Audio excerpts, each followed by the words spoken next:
you for coming. You guys look lovely. I work on the project. Does anyone watch that show? Yes. Not enough, to be honest. I heard one very sad clap at the back there. You started clapping and then you felt the rest of the room not go with you. I've never heard a clap just fade in real time.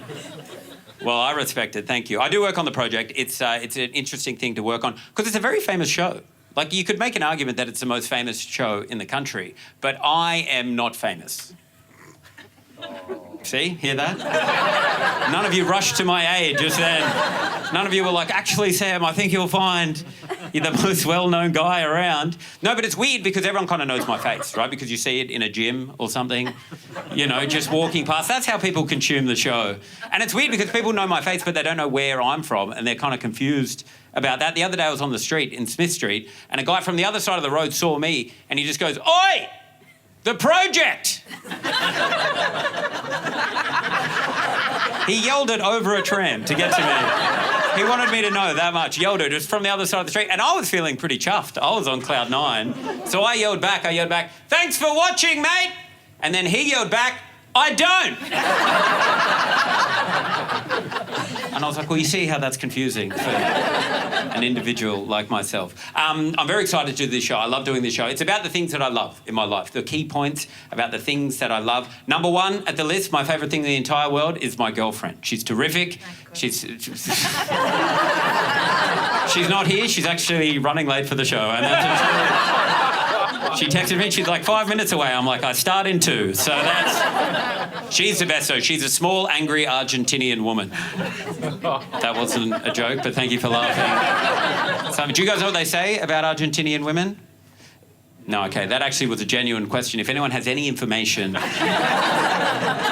please help me out, guys. She's South American, right? And what that means, all the stereotypes about South American people, they're true. Let me tell you. They feel all the emotion, like all of it. They have a thought, it's coming out verbally immediately. It's straight away, it's like thought out. Never once have I looked at my girlfriend and been like, I wonder what she's thinking about.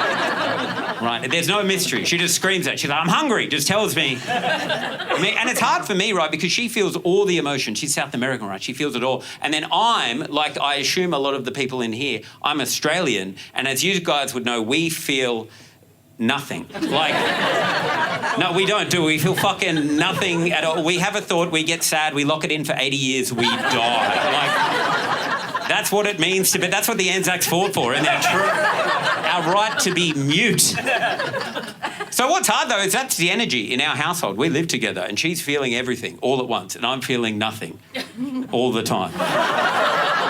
We clash a bit, but it's all good fun. You know, I never know how it's going to play. The other day we were driving. I was driving. She was in the passenger seat. We were having a bit of fun. And this guy cut me off in traffic, right? I'm driving along. She's in the passenger seat. And this is how I handled it when the guy cut me off. You guys will love this. You'll get a real kick out of this. This guy cuts me off, so I beeped him. You know, I just went beep. Like that. That's a bit of good, clean fun, isn't it? The horn beep. You're allowed to do that, aren't you? It's great. It's impressive, really, when you think about it, the horn beep, you know? It's actually kind of, when you think about it, it's kind of like masculinity in 2024. That's all we've got left, that horn. That's why you just see men out there just going, beep, beep. It's hunter-gatherer shit, is what I'm saying. It's impressive, right? So I turned to my girlfriend thinking she'd be like, whoa, bit of alpha energy in the car right now. But instead, little Miss Maradona was sitting there staring back at me, and without missing a beat, she just goes, follow him. And I was like, oh, I think there's a new alpha in the car, potentially. And then get this, I was like, what? I was like, why should I follow him? And again, like blank face staring at me, she said, because we're going to kill him. Murder. That's where we're at in our relationship. You know, some couples are going away for a weekend in an Airbnb. No, we're going to bury a body in the bush. That's what true love is. And so at this point, I was like, I don't think we should murder this guy, track him down. That seems a bit excessive. And then she sighed. This is true. She went, ugh. And she looked at me and she said, Sam, you have no self-respect. Self-respect. Apparently that's all you need to commit a murder. That's it. Ted Bundy wasn't a psychopath. He just believed in himself. We hang out a lot together with each other. We don't have many friends.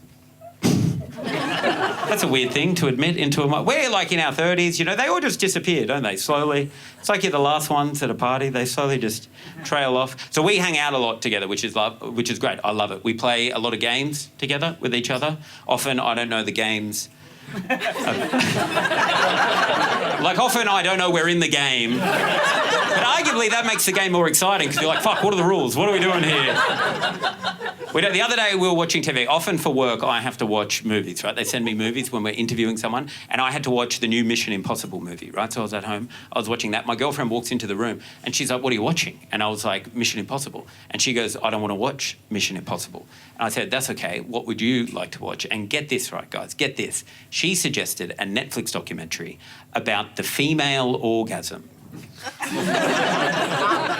And I was like, okay, game on. That's what's happening. You know, I didn't know we were suggesting things that we want the other to improve in the relationship. And I was like, well, let me pick a movie that maybe depicts our relationship. If you're doing it, like, I'll have a bit of fun with it. And so I was like, I went cute with it. I was like, hey, how about we watch P.S. I Love You. That's cute. And then she went, ugh. And then I was like, all right, you pick another one. She said, how about we watch To All the Boys I've Loved Before? I was like, something's definitely afoot right now. Anyway, so she won the debate. We ended up watching the documentary on the female orgasm. We popped it on. And let me tell you, very similar plotline to Mission Impossible. I spent the entire time being like, this is unrealistic. It's Hollywood fantasy, really. And the plots were very similar. I'm being serious. The plots were very similar. Because if it was going to happen, it would take a lot of planning and 3 extra men to help out. So...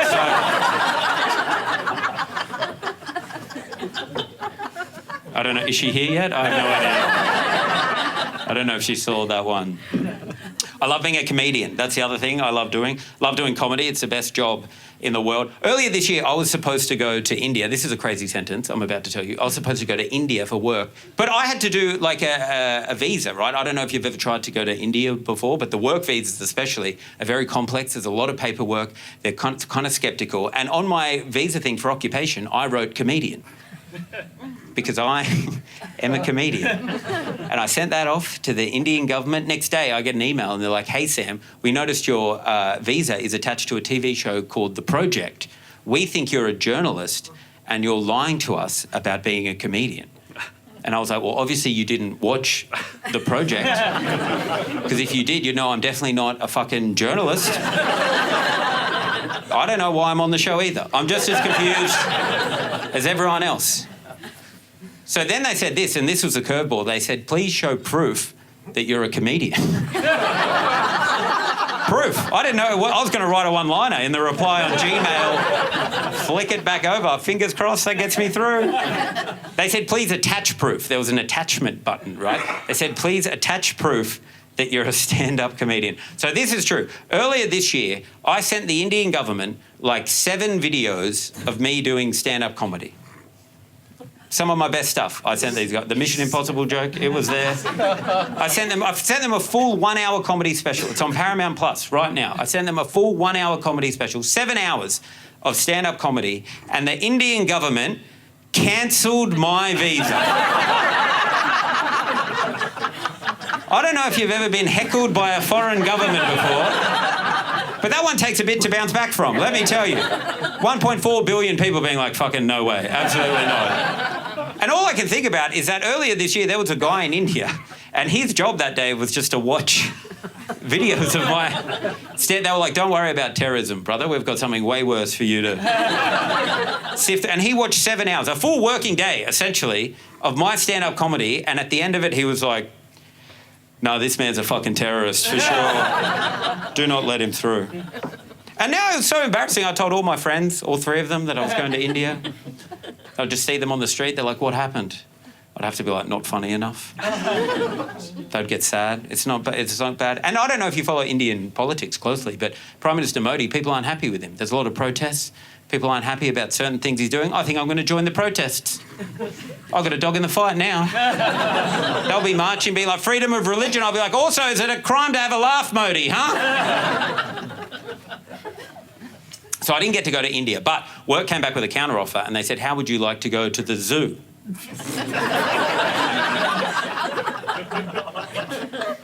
kind of the same. I like going to the zoo. It's good fun. You always see something you didn't expect to see at the zoo, which is, it opens your mind, which is exciting. I was at the zoo. We were filming a segment, but I was there and I was walking on the path. I was going to look at the gorillas. And as I was walking, there was like a bush turkey. You know bush turkeys? Those birds, they look dead, but they're alive. It was walking with me on the path. Now, the bush turkey, I need to point out, was not part of the zoo. It just happened to be at the zoo. It had chosen could have gone anywhere in the world, and it chose to. Isn't it funny that there's animals that don't have to be at the zoo that are choosing to go to the zoo? It seems a bit insensitive. I think the other animals would be like, could you fuck off, bush turkey? We're stuck here. You have freedom to roam. It's just walking. It'd be like me going for dinner at the prison cafeteria and just sitting down with the inmates, tucking in, being like, oh, God, I love what you've done with the place. It's great. Actually, I've got to get out of here, but you stay, I think. My girlfriend's very healthy as well. She's a health freak. I'm not. She's into it. She goes to yoga. She looks after her body. She thinks about her body. She's even got a GP, her own GP, that she goes to, a regular GP. Isn't that crazy? That's sickening. She goes to this GP every time. I don't have a GP. I have a different approach to health. What I do every time I need to go to the doctor, I Google closest bulk billing medical centre, free rebate. It's actually smart. I've got 45 GPs alone. I'm actually ahead of the game in this state. What it means, though, when you roll the dice with your healthcare is if you go to these bulk billing medical centres, you don't actually get the best healthcare.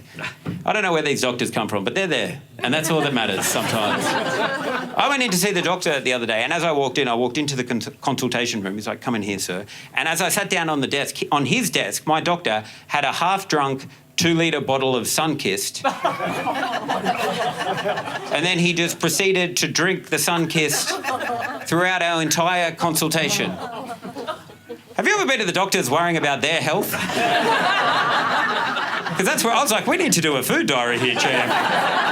What are you popping in that cup? What a professional setting to drink 2 litres of arguably the funniest soft drink of the month. No one's ever needed a Sunkist. A Coke maybe, and he was just slurping it throughout the...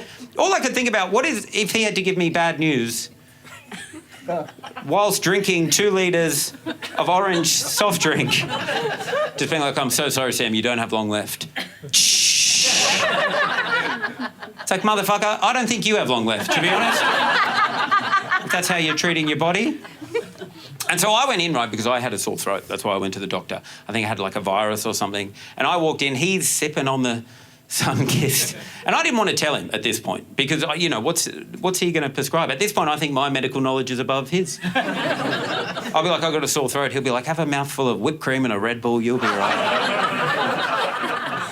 Finally, I built up the courage and I was like, look, I've got a sore throat, doc. I think I need some antibiotics. I was like, have you heard of those? I was trying to help him out at this point. I don't know if you covered that at TAFE or wherever you got your degree.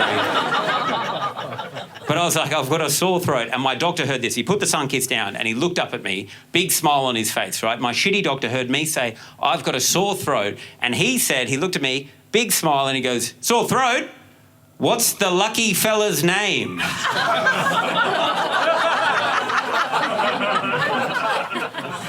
Now, I've been alive for 33 years, okay? Nothing has prepared me for how to deal with that social situation. That's a curveball, isn't it? When your doctor makes a mildly homophobic joke then sculls 2 litres of orange soft drink in front of you. No one's prepared for that. And then he just kept staring at me. He wanted an answer, eyes locked. And I just panicked, and I just said, Kevin. And then he just wrote that down. He goes, Kevin. I was like, no, not on my record. Now that's locked in forever. There's different medical shit I might need to worry about with. And then he just moved on. And in my head, I was like, I guess I'm with Kevin. And then he comes back to it a few minutes later. He's like, what's Kevin up to today? And I should have stopped at that point. But before my mouth just goes before. I don't know why it just goes, he's at work. And then he goes, what does he do for a job? And at this point, I was like, well, fuck it. It's my fantasy now. I was like, he's a lawyer, actually. Works with refugees. And he goes, Kevin sounds like a great guy. I said, yeah, I'm very lucky. Anyway, we get to the end of the consultation. I'm like, I'll just go to another doctor. It's fine. I've set this up. I've got 45 other doctors in this. I can pick and choose which one I want. But as I was about to leave, he goes, Sam, before you go, how's your anxiety going? I saw it on the chart here. Do you need any more Valium? So now Kevin and I are very happy together. It all checked out. I'm trying to learn Spanish for my girlfriend. It's her first language. I think it's the right thing to do. Is anyone trying to learn a language in here? Okay, hell yeah. This is my kind of crowd. Underachievers. Love it. Well, you guys won't relate to the intellect I'm on that I'm about to tell you. But it's hard out there. I'm trying to learn Spanish. I've got a tutor, Hectorcito. He comes to my house and he tries to teach me Spanish. What I'm learning about trying to learn Spanish, and I didn't think this would happen, but what I'm trying to learn about myself, learning about Spanish, is that I don't know how to speak English. And that's a huge thing to learn about yourself. I thought I spoke English pretty well. I do it for a job, but no, don't know anything. The other day in a lesson, he goes, Sam, it's an adverb. It's the same as in English. I was like, well, you might have to run me through that one as well. I think An adverb, do I just add two verbs together? I could do that. He goes, conjugate the verb. It's the same as in English. I was like, are you speaking a third language now? Because I've never heard these words before in my life.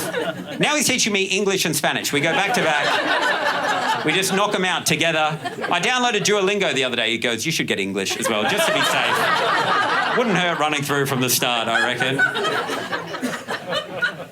What he was telling me, though, about trying to learn another language, he said English is a very hard language to be your base language to try to learn another one from, because in English, we break a lot of rules. We do a lot of stupid things that other languages don't do. And we also do things on a minor level. We spell words differently, like country to country. Like in Australia, we spell mum, M-U-M. In the UK, they do as well. In America, they spell it with an O. It's like mom, like that. Sorry for the accent work this far into the show.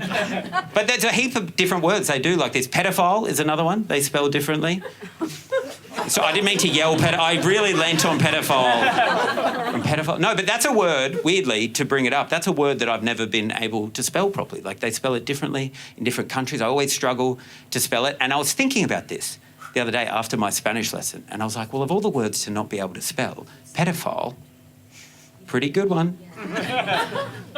Because it doesn't mean I'm not a pedophile. But if you were one, I reckon you'd know how to spell it.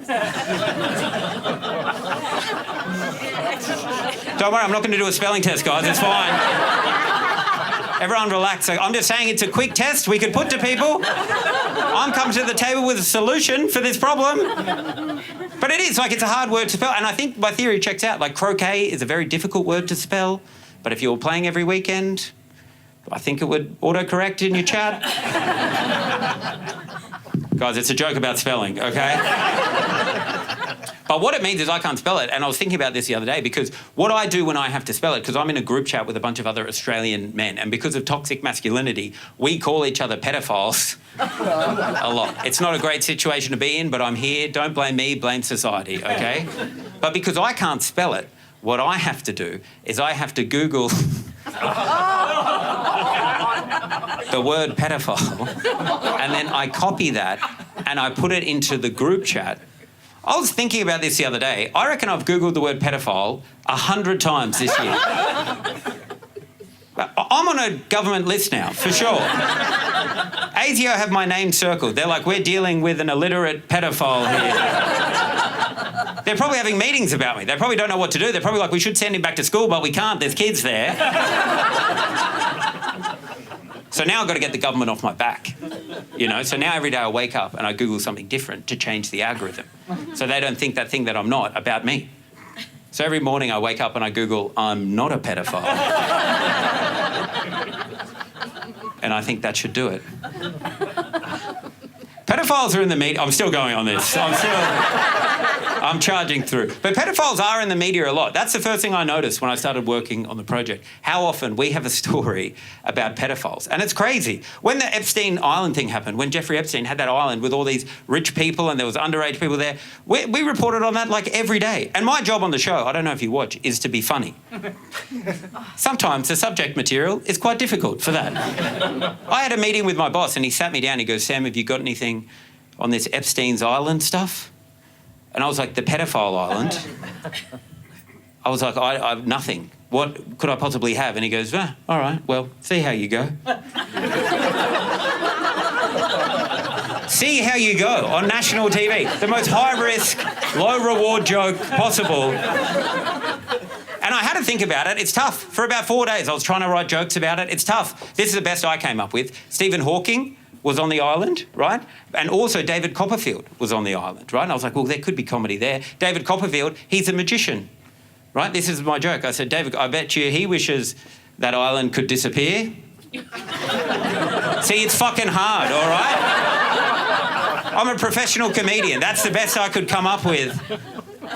Stephen Hawking, he was on the island, astrophysicist Stephen Hawking, and there's nothing funny about that. Nothing funny at all about Stephen Hawking on Epstein's island. I can't think of anything funny about Stephen Hawking on Epstein's island. And say what you want. Jeffrey Epstein, one of the worst people to ever live. It's good he's dead. He's a horrible criminal, terrible person. It's good he's dead. But it is good to know the island was wheelchair accessible. If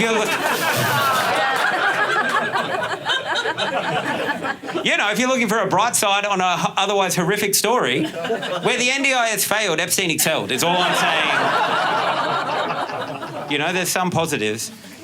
My favourite story from the whole Epstein's Island saga, and you shouldn't have a favourite bit, but I do have one favourite bit, was that when the flight list came out and all the people were documented, there was a guy called David Koch that was on the island. Not our Kochie, don't get too excited. There was an American billionaire called David Koch who was on the island, and when it came out, our Kochie, Australia's Kochie, he wrote a tweet being like, to whom it may concern, I, David Koch, was not on Epstein's Island.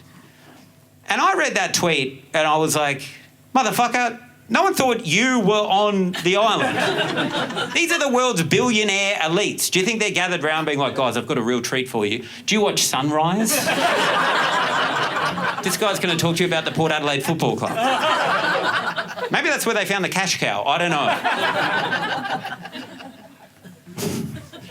I love working on the project. It's my favourite job I've ever had. Potentially the only job I've ever had. I love it because I get to talk. I love talking. It's my favourite thing to do. I'm an annoying talker. I said that a few months ago in Brisbane. I said I'm annoying. And a woman in the crowd just went, yeah. Just like it just came out of her. So like she didn't mean to do it, just naturally. She heard annoying, she went, yeah. I am annoying. I talk to people in all situations when you shouldn't talk to them. On planes, I'm a big plane talker. I know, the worst guy. You sit next to me on a plane, within minutes, I'm like, hey. I'm that guy, and we've all sat next to me. You've sat next to a version of me before. You sit down and immediately I'll be like, hey, where are you off to? And then you'll have to be like, well, probably the same place as you. And then I act like I've never heard that before. I'm like, oh yeah, that's so funny, because it's not a bus, is it? It's a plane. I was on a plane recently and we were sitting there, we'd all boarded and we were waiting to take off. And the pilot came on the speaker. I've never heard this before, ever, on a plane. He gets on the speaker and he goes, ladies and gentlemen, I'm so sorry, but the plane won't turn on. Have you ever heard that before? The plane? I didn't know there was an on button up there. I don't know what I thought was happening. In my head, they're just always on and they're in the sky. I don't know. And then he goes, I tried it a few times, but yeah, it just won't turn on. And I was like, is this a 94 Toyota Corolla? What the fuck is going on up there? And then he gets on the speaker and he goes, don't worry, though. He goes, I've called a guy. He's going to come and see if he can get it turned on. I was like, did you just call the RSEV, motherfucker? What? You shouldn't be doing what I would do in that situation. You should be better than me. Anyway, when this all happened, right, he's like, the plane won't turn on. I could just feel the weight. It was weird because it's a Virgin flight. And I could just feel the weight, right? There was an energy in the flight. The weight of like 40 dads just all packed into this flight all at once thinking, I'll come up there, mate. I reckon I could get it turned on. Don't you worry. Pop it in second. Give us a push. We'll get this going. So I felt an energy, right? This was happening. There was a lull. I needed to stand up, right? So I turned to the lady next to me and I was like, oh, plane won't turn on, huh? And then I said, what is this, huh? Like a 94 Toyota Corolla? And then she looked back at me and she just went, no. She knowed me in the moment. You can't get around a no. She goes, no. And I'm like, oh, fuck, all right, sorry. I was like, I reckon that's funny enough to record in a comedy special. Turns out it's not enough when we're trapped in a tube and can't move. Because that's what I've learned about small talk. Because I love small talk. I think it's the best type of talk, is that you need a dance partner. The other day I was at work. Now, where we film the show, the project, it's in a big building. There's other people that work in the building. I don't know everyone, right? And I walked into an elevator. And as I walked in, I was with my buddy. We walked in. There was already a woman in the elevator. Now, I've never understood the social etiquette about what you're supposed to do in an elevator when it comes to chat. I don't know if you say hello when you walk in. All I know for sure is you definitely don't say goodbye if you haven't said hello. That's, if you ever want to feel alive, give that a crack. Next week, get into an elevator, say nothing as you walk in, and as the person leaves, just go, see you, mate. Their brains explode. It's incredible. I did it recently. I was in an elevator. I walked, didn't even know there was someone else in there with me. I'm scrolling away. He walks out. Without even realising, I just went, see you, buddy. He walked out of the elevator, looked back at me, stared at me like I had just done a shit in my hands in front of him, then started wiping it all over my face. I've never seen a more confused man. And he didn't even say goodbye at this point. At this point, he just went, okay, and then the doors closed. He's in therapy now. He is. He's like, why would he say goodbye if he didn't say hello and break the social contract? So I walked into this elevator with my buddy, right? We walk in, there's already a lady in the elevator, right? And she's smiling to see us, which is never a good sign, to be honest. We walk in, as soon as we walk in, she goes, hi. And I was like, it's fucking on, let's go. Let's jump off this cliff together. So she goes, hi, and I don't know why I did this, because this is not who I am, but she said hi, and to her hi, I went, g'day. Like, it's not me, it was like a Russell Crowe-esque, Chris Hemsworth, g'day, like that. And then she heard my g'day, and she like pricked up, she went, oh, and then she said this, and this threw me. She goes, where are you from? And I was like, Australia. And then she did a little fist bump. She went, yes. And then she went, I thought so. What? What do you mean, you thought so? What are the odds that a man in Australia with a thick Australian accent in Melbourne, Australia, who says g'day, the most famous Australian saying there is going to be Australian? That's not a fist pump. That's not worthy. And she looked the happiest I've ever seen anyone, ever. And that's when I realised, I was like, you know what? A lot of us, we're struggling, right? We're looking for satisfaction in things where the game is too high. We're asking too many big questions. The Middle East, how do we solve it? Doesn't matter. Climate change, who cares? We need to tone it down. That's how you achieve true happiness. She's probably getting in an Uber right now. She's probably like, what's this box called that moves? And the owner's like, it's a car. She goes, fucking thought so. Nailed that, Jessica. That's happiness right there. So she's got a big grin on her face. And I was kind of annoyed, to be honest. So I said to her, I was like, why did you just ask me where I was from? That's kind of a weird question, just to ask someone you've never met before. And then she goes, oh, I'm sorry. She goes, it's just a fun game I like to play. I'm really good at it. I just am good at guessing where people are from. And I was like, okay, sure. And now at this point, I should point out for context, my buddy who was in the lift, he hasn't said anything, right? And he's a black guy, right? He's just standing there. He hasn't said anything at all. So he pipes up and he goes, okay, where are you from? Do me now. Wow. And she goes, I don't want to play anymore. And I was like, that's a nice way for this story to end, I think. Small talk got serious real quick. Another thing I love in my life, I love my family. I don't get to see them enough anymore. They all live in different parts of this goddamn country. It sucks. I don't get to see my dad much anymore. I talk to him on the phone a bit. My dad is 75.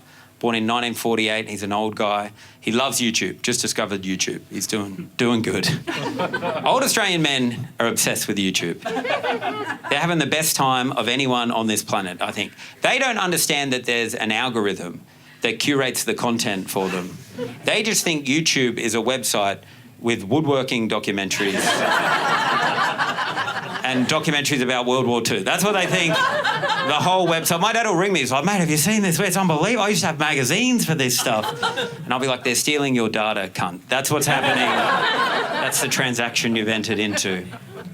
He's getting old, my dad, 75. He's getting quite morbid as well. He likes to talk about death. I don't like it, but I get it, right? If that's what you're up to, that's what you're up to. It's weird.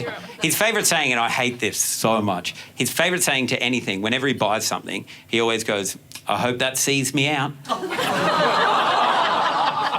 What a grim way to look at a financial trend. This TV better see me out till the end of days, otherwise I want my warranty back. He's weird. He said it. We went to buy a couch over Christmas. I was hanging out with him. He went to buy a couch. He said it to the 22-year-old retail guy that ruined his day, that's for sure. Really put a dent in his day. He was in there and he said, he goes, mate, this couch. He goes, yeah, I reckon I've got 10 to 15 years left. Do you reckon this will see me out?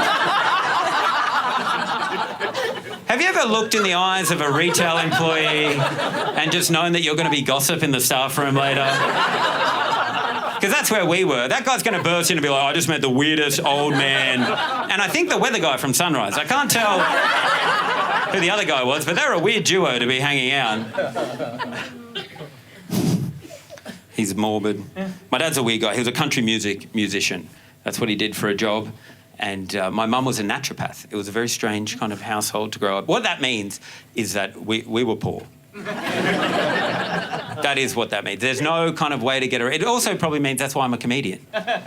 You know, you're not going to become a doctor when you're coming from that. You're going to be told you can do anything, and then this is what happens. You do anything, you're like, this is a bad idea. We were poor, and it's weird now because I feel like there's a bit of cultural cachet in Australia now about poor people. People like to talk about the working class, they're like, cosy lives. But poor people, when you're poor, it fucking sucks.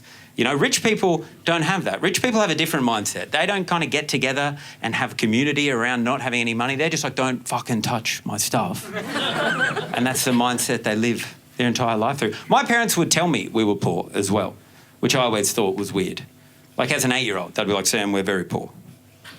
And I always remember thinking, you're poor. Don't bring me into it. I'm 8. No one's looking at me to hold the family. No one's being like, well, maybe if the 8-year-old did a bit more, the Tauntons. Don't blame me for your bad life choices, Mum and Dad, all right? I didn't invest heavily in fax machines just as the internet was taking off. It's hardly my fault.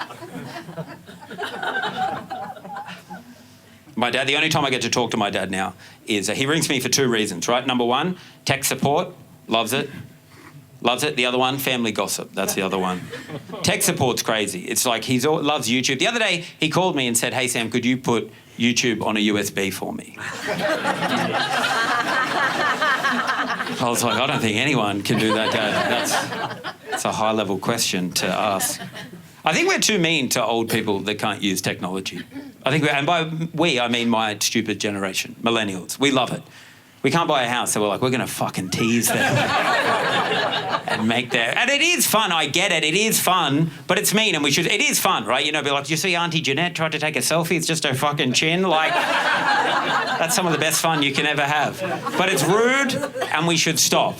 Because it's very short-sighted. It's like we're forgetting that in like 40 years' time, like our grandkids are going to be making fun of us for not being able to use technology and we won't be able to stop it. They'll be like, oh my God, did you see Grandpa? Did you see Grandpa? Oh my God, it killed me. Do you know what I mean? He doesn't even know how to fucking teleport. You see, he tried to touch the hologram modulator. He thought it was an iPad. He tried to swipe it. Oh my God, right? It's pathetic. Have you heard about iPads? I read about them in the chip in my brain. It's like ancient technology. And I'll just be an old man just sitting there in the corner being like, come on, kids. Back in my day, if you wanted to learn something, you didn't teleport or use the fancy chip. You did it the old-fashioned way, all right? It meant something. You looked it up on ChatGPT. That's what hard work was. Asking an AI robot to do the heavy lifting for you. It's when life meant something. calls me all the time. It's bizarre. He was a musician. Mum was a naturopath. It was a very hippie upbringing. And I don't know, I get that there's a vibe in here that I should talk about this. Normally I don't, but I might tonight. Like, very hippie upbringing. And basically what it means is that I am a home birth. Yeah, see, there's a vibe, you see. You guys don't like it, I get it. Any other home births in here? Yeah, pathetic. A lot of it. Okay, you guys were born in a hospital, were you? Disgusting. That's gross. I was born on a tarp next to a Kmart heater, okay? The way God intended it to be.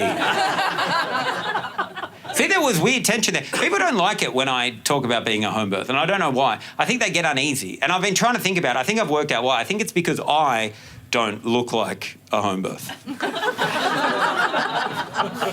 Have a look at me. I don't know what a home birth looks like, by the way, but it's not me. I think it's like a white guy DJing with like one fuck dread or something like that. Something's not right. You're like, have a bath maybe. You know, that's the vibe. But that's not my look at all. My look is more like, and I've thought about this as well, my look is more like private school boy who gets murdered at the start of an episode of Law and Order. It checks out, doesn't it? It's real. It hits hard. Like my only line in the episode, it's like first scene, and I'm like, dude, the crypto's crashing. And then it just cuts to me dead in an alleyway, just drawing chalk around my body, cut credit, dun, dun, dun, dun, dun, dun. The weirdest part about me being a home birth as well, and you won't believe this at all, is that the house I grew up in, the house I was born in, right, is opposite a hospital. Like I can 34 Shoalhaven Street now, look it up, there's a hospital 50 metres away, like opposite. And I was born in the front room of the house, right? That's where I was born. And there's a big window that looks at the hospital. So I came out of my mother into this world. The first thing I saw was a hospital. I was like, could we go over there, please? And now the weird fucked up thing is, right, is that now when I go home to see my dad, he still lives in the house that I was born in, right? And the spare room is the room that I was born in. So he makes me sleep in the room that I was born in. Now, that might not mean anything to you guys at all. You might think that's normal. But let me tell you, you have the weirdest fucking dreams of your... I go back to where it all began. You should never go back to where it all began. It's the way you guys aren't spending Christmas in the maternity ward, are you?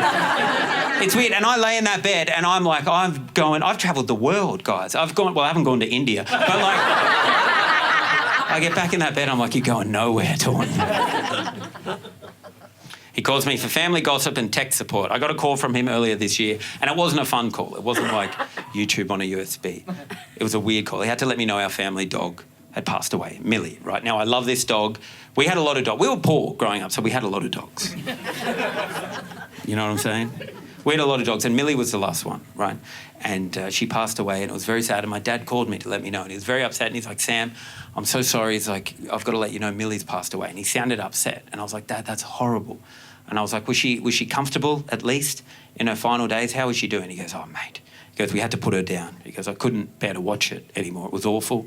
Her quality of life deteriorated to the point where, just couldn't bear to watch it. And I said, that's horrible. I said, what was she doing? And he goes, oh, mate, you couldn't watch it. He goes, all she would do, she would eat, sleep, and lay in the sun. And I was like, what? And he goes, mate, that's all she would do. She would eat, sleep, and lay in the sun. And I was like, and you put her down? And he goes, yeah, I couldn't bear to watch. And I was like, Dad, I'm not a vet, but I think you've jumped the gun here. Eat, sleep, lay in the sun. What kind of KPIs are you putting on dogs, old man, that they have to live up to your lofty standards? Also, dogs only do like 4 things. They eat, sleep, lay in the sun, maybe chase a ball. That means this dog was at 75% of its best life. No one in this room is at 75%. I was like, so straight away I was like, Dad, you've murdered the dog. That's what's happened here. And he goes, don't say that. I was like, well, you've killed the dog. You need to... often that takes a lot of self-respect, so well done, but you've murdered the dog. And he said, don't say that. And I said, well, get ready. Netflix are coming to your house because you've murdered... It's going to be a great 6-part documentary, but you're going to be the star. And then he said this. He said, Sam, please don't talk about this on stage. Sorry, Ted. But I get it, right? Because death is hard, and I think comedy can be some of the best ways to get over kind of death and, you know, big problems, big moments in your life. My grandmother passed away this year as well. My nan, Mary Thurbon, lovely lady. She was 93. She lived a full life, and she passed away. My mum's mum. Right now, I don't talk about my mum in my stand-up that often. Not because she is like, you know, not living a crazy life and I can make fun of her, but because she is just funny. She's just like one of the funniest. But like, she would get into India, is what I'm saying. Like, she's like a funny person. And it was her mum's funeral, right? And we were there, and there was a lot of old people there. It was beautiful. And my grandmother was giving the eulogy at sorry, I'll start that bit again.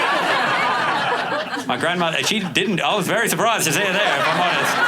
I was like, fucking hell, you look all right to me. My auntie was giving the eulogy at my grandmother's funeral, and halfway through the eulogy, an old man, there was a lot of old people there, he had a heart attack and he like hit the ground, right? He kind of panicked and everyone kind of like didn't know what to do. The eulogy stopped, everyone kind of separated. We called a paramedic. We didn't know what to do. For 45 minutes, the funeral stopped, right? And my mum and I went out the front of the church, right? And we were just standing there waiting for the paramedics to come. And my mum was in silence, right? She wasn't saying anything, and she wouldn't. It's a big moment. It's her mother's funeral, right? So this is all happening. We're just sitting there in silence. There was no small talk. I didn't try, hey, is this a 94 Toyota Corolla? Like, she didn't get any of my best gear. We just stood there in silence. Finally, the paramedics turned up and they got out of the ambulance and they ran up to us. And my mum, who has been silent this entire time, she points at the coffin of her dead mother and she says, "Thank God you're here. Unfortunately, you're too late."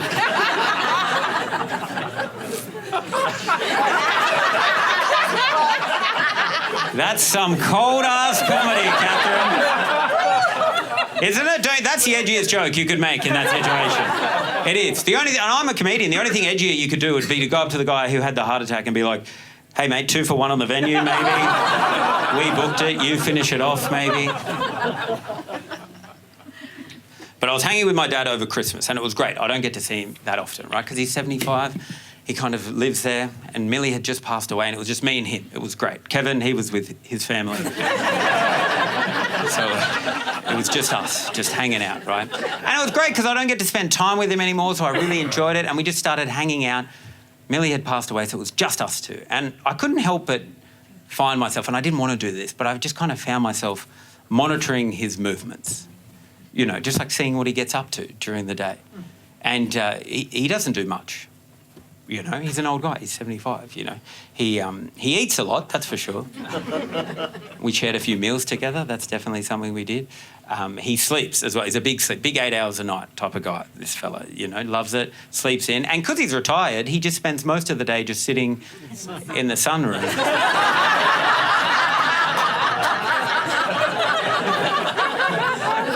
Anyway, so I murdered my dad over Christmas.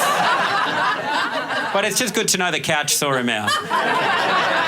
Guys, thanks so much for coming.